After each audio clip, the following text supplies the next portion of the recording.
তোমাকে চাই, শুধু তোমাকে চাই। বাংলাদেশি চলচ্চিত্রের বরপুত্র অমর নায়ক সালমান শাহ এর পুরো নাম চৌধুরী মোহাম্মদ শাহরিয়ার ইমন। তিনি সিলেট শহরের দাড়িয়াপাড়ায় জন্মগ্রহণ করলেও তার বাবার বাড়ি সিলেটের জকিগঞ্জ উপজেলায়।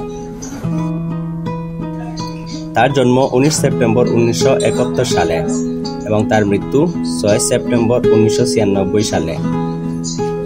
সিলেটের শাহজালাল মাজার প্রাঙ্গণে রয়েছে তার সমাধিস্থল, যা দেখার জন্য প্রতিদিন দূর দূরান্ত থেকে লোকজন আসেন।